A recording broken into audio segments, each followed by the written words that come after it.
أعزائي الطلبة، السلام عليكم ورحمة الله تعالى وبركاته مرة ثالثة.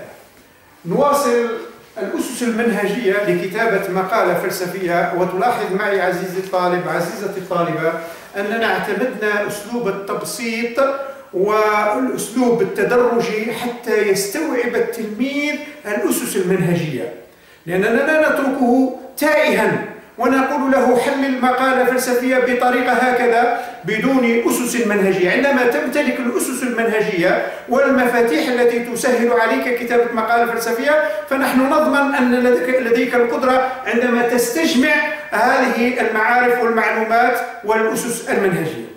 إذن السؤال الثالث هو: ما هي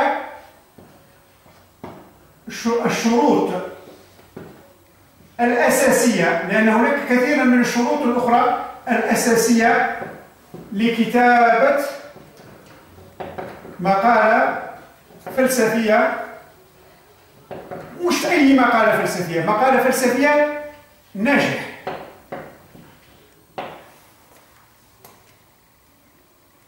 عندما نقول مقالة فلسفية ناجحة، الغرض منها هو الوصول إلى الحصول على نقطة تمكنك من ضمان النجاح بجدارة. أول شرط، وهو الشرط الأساسي، أعتبره شرط أساسي، فهم السؤال الفلسفي فهما جيدا. أولا قلنا يجب على التلميذ أن يفهم السؤال الموضوع فهما جيدا. يمكن أن يقول للتلميذ: أنا كيف يمكنني أن أستوعب وأفهم السؤال؟ هذا سؤال جيد. نقول: ما هي التقنية التي تمكنني من فهم السؤال أو نص الموضوع؟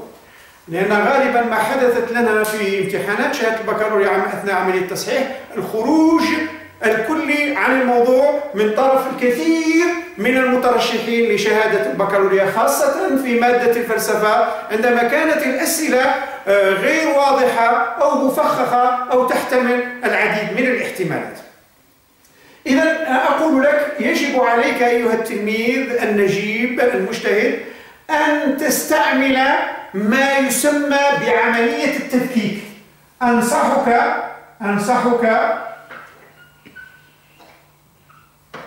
باستعمال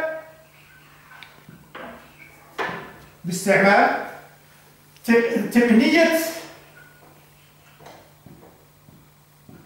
تفكيك السؤال، تفكيك السؤال أو الموضوع. كلمة التفكيك عزيزي الطالب نستعملها باللغة الأجنبية حتى نعمم الفائدة. كي يقول تفكيك، عملية التفكيك لا ديسوسياسيون.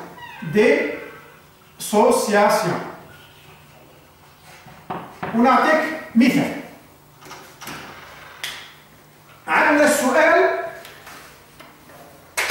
اللي نقترحه هو سؤال حول المنهج التجريبي بين العلوم البيولوجية والفيزيائية. نص الموضوع المقترح لتدريبك على طريقة تفكيك السؤال. الموضوع يقول، يمكن تعطيك مقولة: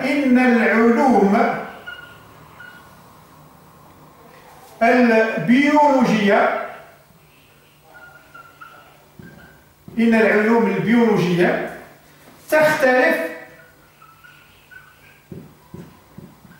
عن العلوم الفيزيائية. هنا أعطاك المقولة عزيزي الطالب، ثم قال لك: فهل معنى ذلك عدم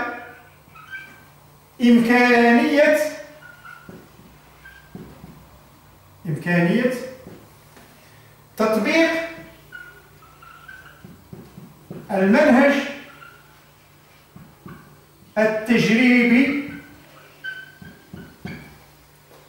على الظاهرة البيولوجية. هذا هو السؤال. تلاحظ أننا بدأنا ندخل في الأمور الجدية عزيزي الطالب، عزيزتي الطالبة. قلنا ما هي الشروط الأساسية لكتابة مقالة فلسفية؟ قلنا أولا يجب علينا، أو قلنا بعبارة مختصرة، فهم السؤال الفلسفي فهما جيدا. عادة ما نقول أن فهم السؤال يساوي نصف الإجابة. أنا لا أقول أن فهم السؤال يساوي نصف الإجابة، بل أقول أن فهم السؤال يساوي كل الإجابة. لأنك عندما تفهم السؤال فهما جيدا يسهل عليك تحليله. طبق هذه التقنية كثيرا لا يستعملونها أو لا ينتبهون إليها. أنا أنصحك بأن تستعملها. قم بعملية التفكيك، لا ديسوسياسيون. نبدأ بالمصطلحات. عندي أولا العلوم البيولوجية، ندير واحد، مصطلح واحد.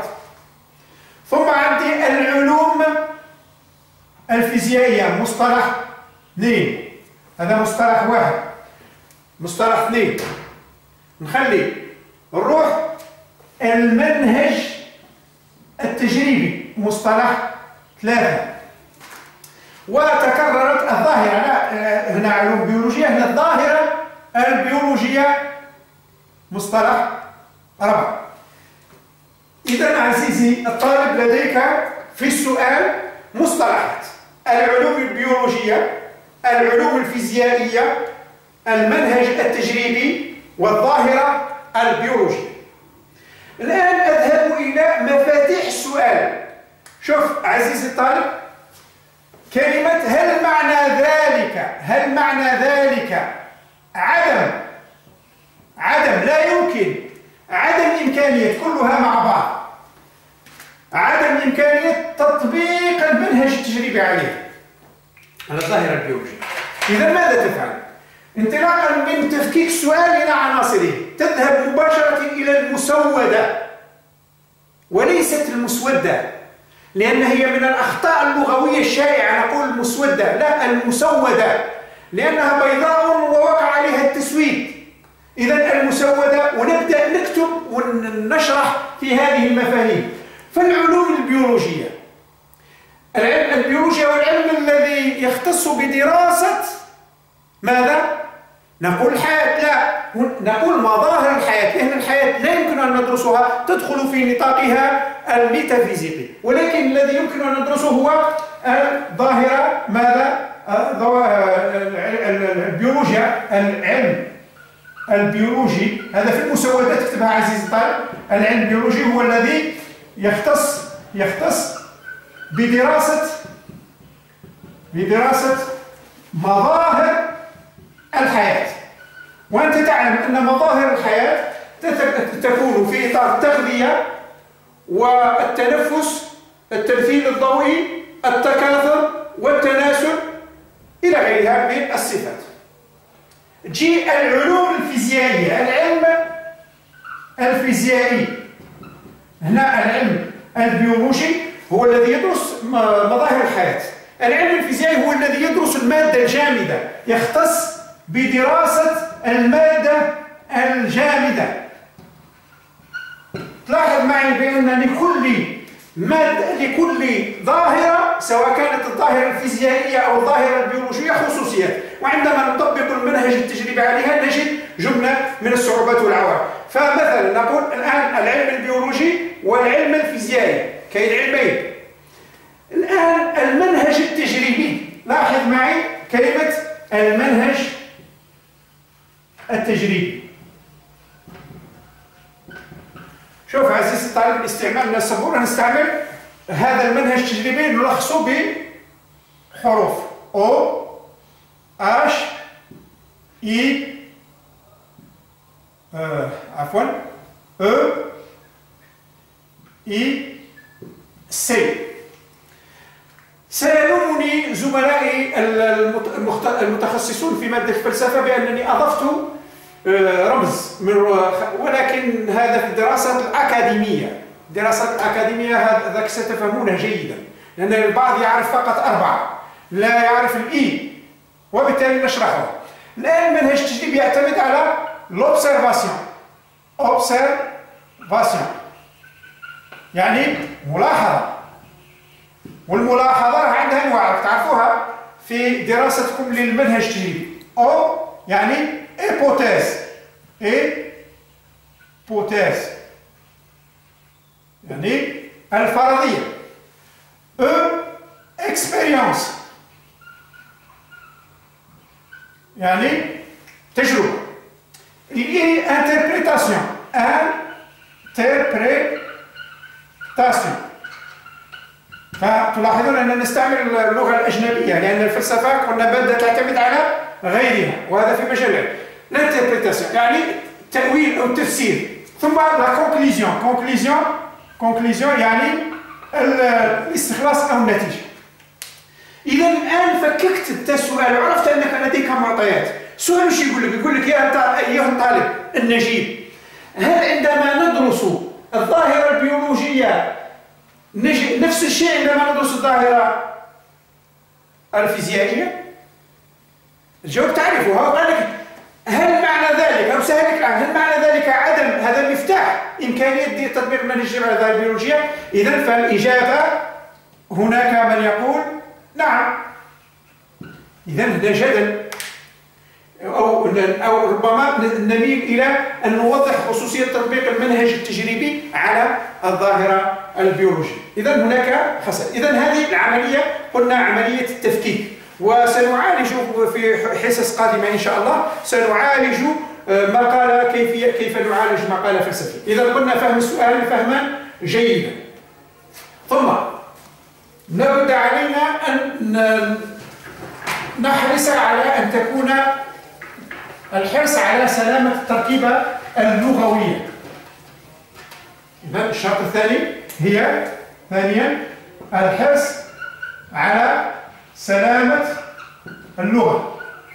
كل ما تكون اللغة تاعك سليمة كل ما يكون مقالة تاعك جيدة جدا. وأنا أنصح أبنائي الطلبة على ضرورة استعمال الكلمات الهامة جدا. مثلا مدخل يكون مشوق، قل التاريخ. ما التاريخ؟ كتاب نسجته يد الإنسان وفكره. عندما نبدع مثلا نستعمل أي شيء تعترض الدارسين السيكولوجيين لموضوع الشخصية العديد من الصعوبات من العوائق الإبستيمولوجية. إذا هذا الاستعمال للمفاهيم والمصطلحات ينمي لديك الملكة والقدرة على الأداء الجيد. ثالثا الحرص على ضمان ترابط الأفكار وتسلسلها. يكون تسلسل في الأفكار، وذلك باستعمال الروابط اللغوية والمنطقية. مثال تلميذ كي يكتب أحيانا يجهل بعض الروابط اللغوية، مثلا وهكذا يبدو لنا ومنه نستنتج وعليه يكون كذا، أو إذا سلمنا بهذه القضية فإننا سنصل إلى كذا. هذا سموه الترابط. الاعتماد على البرهنة، وهنا بيت قصيد. في حصص الماضية قلت لكم بأن هناك اختلاف بين البرهنة والاستشهاد. الاعتماد على البرهنة يعني استعمال برهان. أي فكرة تريد أن تطرحها أو تقدمها لابد أن يكون لك الدليل عليها. فمثلا هنا نقول البرهنة تختلف عن الاستشهاد. لأن الاستشهاد تقول قال الفيلسوف أو كما يقول كذا، هذا استشهاد وليس برهنة. فمثلا على سبيل المثال أعطيك مقولة لو تكتبها قولها بهدوء تستوعبها. يقول أرنولد توينبي في مقدمة لكتاب برتراند راسل هل للإنسان من مستقبل؟ يقول عبارة مهمة جدا يمكن أن نوظفها. لو افترضنا أن جيلنا لم يصفي الجنس البشري، وأن أحفادنا بعد 100 عام أقاموا معرضا باسم الجيل المنصرم عبروا بواسطة غيظهم الشديد وسخطهم الدائم لنا. هذه مقولة نستشهد بها وليست برهنة. البرهنة عندما أقول إذا كانت القضية بهذا الشكل وإذا كان كذا فإنه كذا، هذه برهنة. والبرهنة إما أن تكون بالقياس الحملي أو القياس الشرطي أو تكون بالاستقراء العلمي. خامسا، تغطية الإشكالية. لابد أن لا نترك الإشكالية بدون تغطية، لابد أن نغطيها ونشيب عن جميع الإشكاليات المطروحة. ثم سادسا،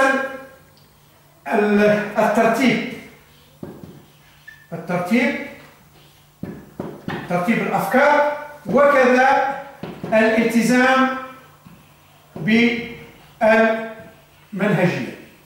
إذن هذه جملة من الشروط الأساسية. عندما نكتب مقالة فلسفية لابد علينا أن نراعيها، لأننا بمراعاتنا لهذه الشروط نستطيع أن نضمن عدم خروجنا عن الموضوع. أولا، عدم الخروج عن الموضوع من خلال فهم السؤال فهما جيدا، لأن فهم السؤال يساوي كل الإجابة. ثم الحرص على سلامة اللغة، ترابط الأفكار وتسلسلها، الاعتماد على البرهنة، تغطية الإشكالية، الترتيب، وكذا الالتزام بالمنهجية، واستعمال الروابط اللغوية والمنطقية.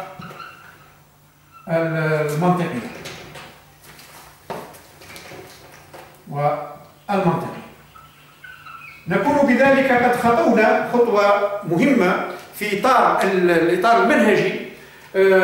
في الحصص القادمة إن شاء الله سنحاول أن نطبق هذه الشروط الأساسية في معالجة جملة من القضايا والمفاهيم، ونتمنى لأبنائنا وبناتنا حظا موفقا، وأن يكونوا قد استوعبوا هذه التوجيهات.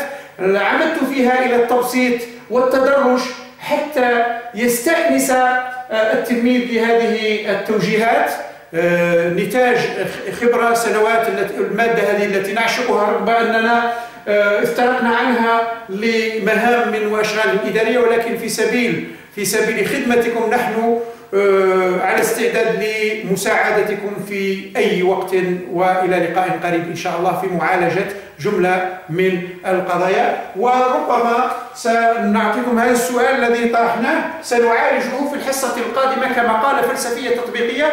أعيده: إن العلوم البيولوجية تختلف عن العلوم الفيزيائية، فهل معنى ذلك عدم إمكانية تطبيق المنهج التجريبي على الظاهرة البيولوجية؟ وفقكم الله إلى ما فيه الخير، والسلام عليكم.